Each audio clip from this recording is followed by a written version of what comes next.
الحمد لله وكفى وسلام على عباده الذين اصطفى أما بعد فأعوذ بالله من الشيطان الرجيم بسم الله الرحمن الرحيم يا أيها الرسول بلغ ما أنزل إليك من ربك وإن لم تفعل فما بلغت رسالته والله يعصمك من الناس وقال النبي صلى الله عليه وسلم إنما أنا مبلغ والله يهدي وإنما أنا قاسم والله يعطي وقال النبي صلى الله عليه وسلم لا هجرة بعد الفتح ولكن جهاد ونية فإذا استنفرتم فانفروا وقال النبي صلى الله عليه وسلم المسجد بيت كل تقي وتكفل الله لمن كان المسجد بيته بالروح والرحمة والجواز على الصراط إلى رضوان الله إلى الجنة وقال النبي صلى الله عليه وسلم الغدو والرواح إلى المساجد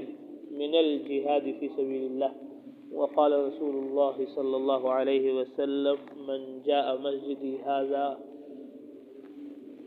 لا يريد إلا أن يتعلم خيرا أو يعلمه من جاء مسجدي هذا لا يريد إلا أن يتعلم خيرا أو يعلمه فهو بمنزلة المجاهد في سبيل الله ومن جاء لغير ذلك فهو بمنزلة الرجل ينظر إلى متاع غيره أو كما قال عليه الصلاة والسلام. قال الشيخ إلياس رحمه الله أريد أن تكون اللغة العربية لغة المسلمين جميعا إن لم تكن هذه اللغة لغة المسلمين فعلينا أن نجعلها لغتنا لأننا نتعلم العربية في المدارس العربية. حضرت مولانا الیاس صاحب رحمۃ اللہ علیہ فرماتے تھے میرا دل چاہتا ہے سارے مسلمانوں کی زبان عربی ہو. سارے مسلمانوں کی زبان عربی نہیں ہو رہی میں کہتا ہوں تو کم سے کم سارے مدرسے والوں کی زبان تو عربی ہونی چاہیے کیونکہ ہم عربی مدرسے میں پڑھ رہے. اگر عربی ہماری زبان نہ ہوئی تو پھر کس کی زبان ہوئی؟ فلذا نتكلم فيما بيننا باللغة العربية خاصة في أثناء الخروج في سبيل الله عز وجل. قال الشيخ إلياس رحمه الله للشيخ أبي الحسن علي الندوي رحمه الله عليك أن تحيي اللغة العربية في الطلاب في المدارس فهو أحيا اللغة العربية وخرج بطلابه في سبيل الله وتكلم معهم باللغة العربية في الخروج. وأخبر الشيخ إلياس رحمه الله قال أنا أحييت اللغة العربية فيما بيننا في الخروج ففرح الشيخ إلياس رحمه الله. اس لیے ہم خوب عربی میں بات کریں خاص طور پر اللہ کے راستے میں نکل کر عربی میں اللہ کے گھر میں اللہ کی زبان میں قرآن کی زبان میں حدیث کی زبان میں حضرت محمد صلی اللہ علیہ وسلم کی زبان میں ہم بات چیت کریں. حضرت مولانا الیاس صاحب رحمۃ اللہ علیہ نے حضرت مولانا ابو الحسن علی میاں ندوی رحمۃ اللہ علیہ نے کہا تھا کہ آپ عربی زبان کو زندہ کریں طلباء میں کہ وہ آپس میں عربی میں بات کریں خاص طور پر اللہ کے راستے میں نکل کر. تو حضرت مولانا ابو الحسن علی میاں ندوی رحمۃ اللہ علیہ جماعت میں گئے طلباء کو لے کر تو وہاں جا کر انہوں نے عربی میں ان سے بات کی اور پھر مولانا الیاس صاحب رحمۃ اللہ علیہ کو کارگزاری سنائی. مولانا الیاس صاحب رحمۃ اللہ علیہ خوش ہوئے کہ آپ نے اس سنت تکلم کو زندہ کیا تبلیغ میں نکل کر. فلذا نحفظ الآیات والروایات ہمارے لیے ضروری ہے کہ ہم آیات کو اور روایات کو یاد کریں. وهذا الخروج في سبيل الله للتعليم للتعلم. هذا الخروج ليس فقط انتقال من مسجد إلى مسجد من قرية إلى قرية بل هذا الخروج للتعليم. یہ نکلنا ہمارا تعلیم کے لیے سیکھنے کے لیے کہ ہم قرآن بھی سیکھیں گے حدیث بھی سیکھیں گے اور سنت اور شریعت بھی سیکھیں گے اور اس پر عمل کرنا بھی سیکھیں گے اور اس کو عالم میں پھیلانا اور پہنچانا بھی سیکھیں گے. یہ نکلنا اس مسجد سے اس مسجد کے لیے نہیں اس گاؤں سے اس گاؤں کے لیے نہیں بلکہ یہ نکلنا تعلیم کے لیے. خروجنا للتعلیم لأن الأنبياء عليهم الصلاة والتسليمات قد جاءوا بالعلم. جاء موسى عليه السلام بالتوراة وجاء داود عليه السلام بالزبور وأتى عيسى عليه السلام بالإنجيل وجاء رسولنا وحبيبنا ونبينا محمد صلی اللہ علیہ وسلم بالقرآن العظیم. ہمارا نکلنا تعلیم کے لیے، سیکھنے اور سکھانے کے لیے ہے. سارے نبی رسول پیغمبر دنیا میں جو تشریف لائے وہ علم کو لے کر آئے. داؤد علیہ السلام زبور لے کر آئے، عیسیٰ علیہ السلام انجیل لے کر آئے، موسیٰ علیہ السلام تورات لے کر آئے، حضرت محمد صلی اللہ علیہ وسلم قرآن مقدس لے کر آئے. فرمایا قال رسول اللہ صلی اللہ علیہ وسلم خیرکم من تعلم القرآن وعلمه. فلذا اولا نتعلم القرآن في أثناء الخروج، نتعلم الترتيل، نتعلم التجويد، نتعلم ونقرأ كما كان يقرأ رسولنا ونبينا وحبيبنا محمد صلی اللہ علیہ وسلم. سب سے پہلے ہمیں اللہ کے راستے میں نکل کر قرآن مقدس کو سیکھنا ہے اور قرآن مقدس کو پڑھنا ہے، جیسے حضرت محمد صلی اللہ علیہ وسلم ترتیل کے ساتھ تجوید کے ساتھ پڑھا کرتے تھے. آپ صلی اللہ علیہ وسلم کا کیا طریقہ تھا قرآن مقدس کے پڑھنے کا، وہ ہمیں معلوم ہونا چاہیے. ان اللہ تعالی یحب ان یقرأ القرآن کما انزل. اللہ تعالیٰ کو یہ بات پسند ہے کہ قرآن مقدس اس طرح پڑھا جائے جس طرح نازل کیا گیا. فلذا اولا نتعلم القرآن ثم نتعلم الاحاديث الروايات، نقرأ العبارات التي كتب المؤلف في فضائل الأعمال وفي الأحاديث المنتخبة، نحفظ ونقرأ العبارات بالعربية ثم الترجمة مرة أو مرتين أو 3 مرات، كذلك نحفظ الآيات والروايات. تو ہمیں قرآن بھی سیکھنا ہے اور حدیث بھی سیکھنی ہے. وہ عبارتیں جو عربی میں لکھی ہیں شیخ نے فضائل اعمال میں، فضائل صدقات میں، منتخب احادیث میں، ان تمام عبارتوں کو ہمیں پڑھنا ہے. قرآن شریف بھی سیکھنا ہے پڑھنا، اور احادیث بھی کیسے پڑھی جائے گی، اس کی جو سند ہے خاص طور پر اس کو بھی پڑھنا ہے. اس سے معلوم ہوگا کہ یہ حدیث کتنی کتابوں میں ہے، کس محدث نے کس کتاب میں اس روایت کو نقل کیا. شیخ الحدیث تھے، وہ حدیث کے ماہر تھے، تو اس کی عبارت سے ہماری عبارت بھی درست ہو جائے گی اور کتابوں کا نام بھی ہمیں معلوم ہو جائے گا کہ یہ حدیث کن کن کتابوں میں کن کن محدثین نے اس کو نقل کیا. ثم نحفظ اصول الدعوة والتبلیغ، كيف نتكلم في الفجر وكيف نتكلم في العصر وكيف نتكلم في الظهر وكيف نشكل وكيف نرغب وكيف نحرز وكيف نخرج الجماعة نقدا، كيف نتشاور، كيف نتعلم، كيف يكون التعليم في الصباح وكيف يكون التعليم في المساء. قال بعض القدماء فعلينا أن نكون في الخروج أميرا وإماما، أميرا وإماما، نتعلم الإمارة ونتعلم الإمامة. تو ہمیں راہ خدا میں نکل کر جہاں قرآن سیکھنا ہے، حدیث سیکھنی ہے، وہیں ہمیں اس کے ساتھ ساتھ تبلیغ کے دعوت کے اصول اور آداب بھی سیکھنے ہیں. مشورہ کیسے کرنا ہے، تعلیم کیسے کرنی ہے، گشت کیسے کرنا ہے، ملاقاتیں کیسے کرنی ہے، فجر میں کیسے بات کرنی ہے، ظہر میں کیسے بات کرنی ہے، عصر مغرب عشاء میں کیسے بات کرنی ہے، تشکیل کیسے کرنی ہے، ترغیب کیسے دینی ہے، ابھارنا کیسے ہے لوگوں کو ایمان پر اور عمل پر، نقد جماعت ہمیں کیسے بنانی ہے. تو یہ سارے اصول ہمیں سیکھنے ہیں. ایک ہمارے بزرگ تھے نظام الدین میں مرکز میں، وہ بار بار فرماتے تھے کہ تبلیغ میں نکل کر، راہ خدا میں نکل کر 2 چیزیں ہمیں خاص طور پر سیکھنی ہیں، ایک عمارت اور دوسرے امامت. ہماری نماز ایسی ہو جائے سنت کے مطابق کہ ہم نماز پڑھا سکیں. اور ایک ہمیں سیکھنی عمارت کہ جماعت کو کیسے لے کر چلنا ہے، 4 روزے کی جماعت کیسے لے کر چلنی ہے، چلے کی جماعت کیسے لے کے چلنی ہے، 4 مہینے کی جماعت کیسے لے کر چلنی ہے، کیسے مقامی لوگوں کو ساتھ لے کر چلنا ہے، کیسے جماعت کو لے کر ساتھ چلنا ہے. تو یہ جب ہی ہوگا جب ہمارے مشورے کے، تعلیم کے، ملاقات کے آداب یاد ہوں گے. جب ہمیں پتہ ہی نہیں ہوگا کہ مشورے میں کیا بات ہوگی، تعلیم میں کیا بات ہوگی، ظہر میں، عصر میں، مغرب عشاء میں کیا بات ہوگی، تشکیل کیسے ہوگی، نقد جماعت کیسے بنے گی، تو کیسے کام ہوگا. تو اس لیے ہمیں نتعلم الدین ونتعلم جهد الدین، نتعلم السنة ونتعلم سنت الدعوة سنت التبلیغ. اس لیے ہمیں دین بھی سیکھنا ہے اور دین کی محنت بھی سیکھنی ہے, تبلیغ کا طریقہ بھی سیکھنا ہے. وكذلك نعبد الله عز وجل حق العبادة, نصلي الصلوات المكتوبات في الصف الأولى, وكذلك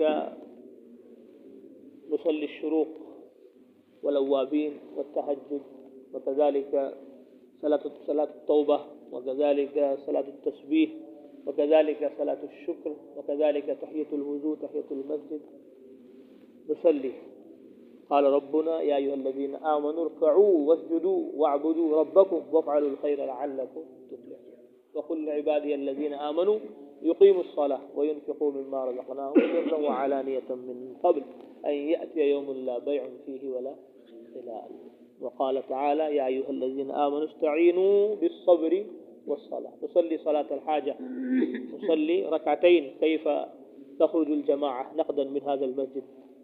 نصلي الصلوات وندعو الله عز وجل لأهل القرية وللأمة كلها كي هم يخرجون في سبيل الله لتعليم الدين ولتعليم الدعوة ولإعلاء كلمة الله عز وجل, يخرجون إلى العالم.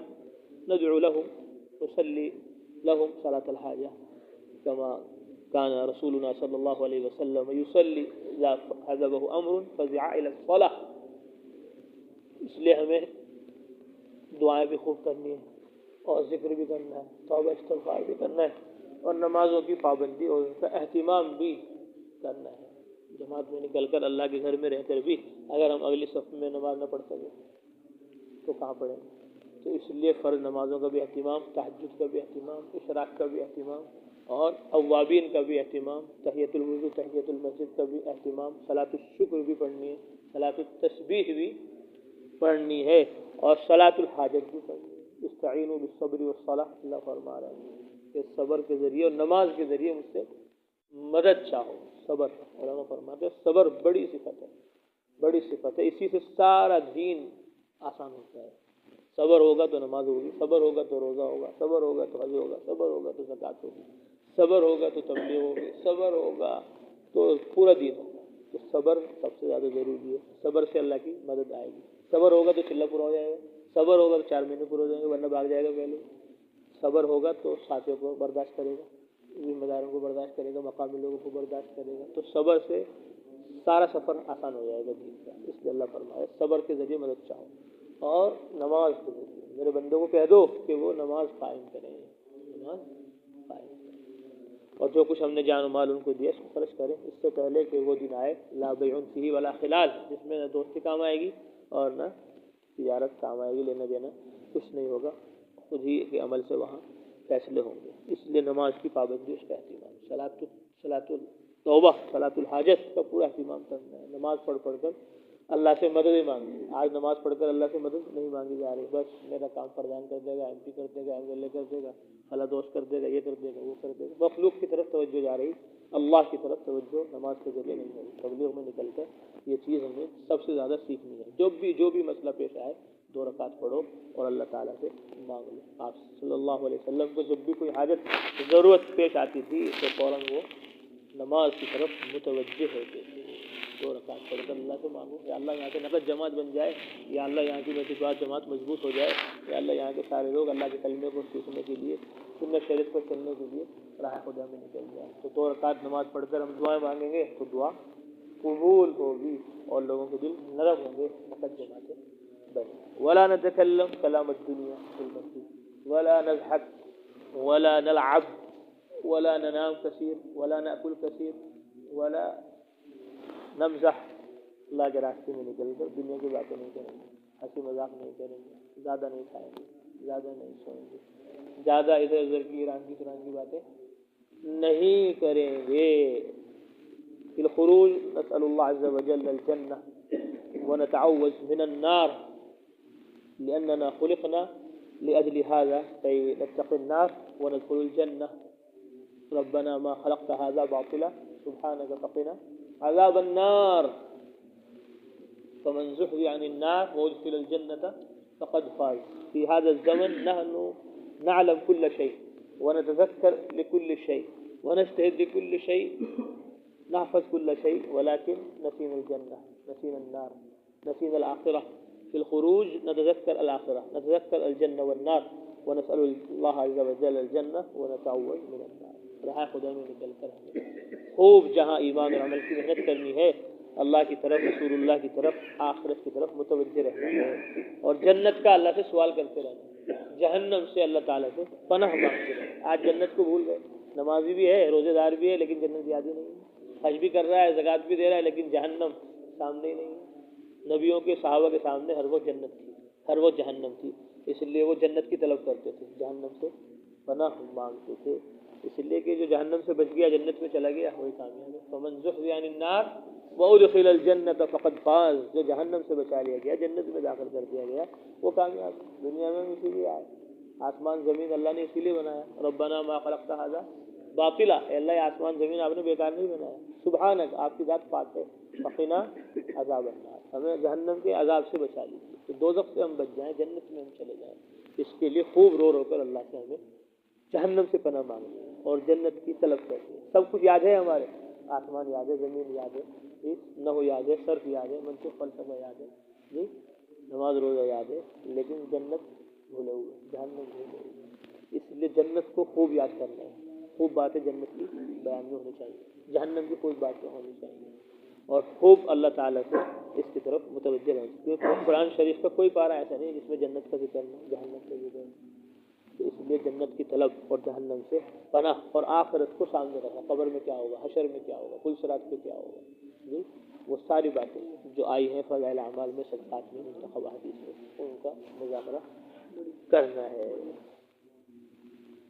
ونخرج الجماعة نقدا من كل مسجد ل4 شهور ل40 ل3 أيام ونجتهد على الأئمة، على المؤذنين وعلى الطلاب وعلى الحفاظ وعلى القراء، لأن جماعتنا هذه جماعة العلماء والحفاظ والقراء.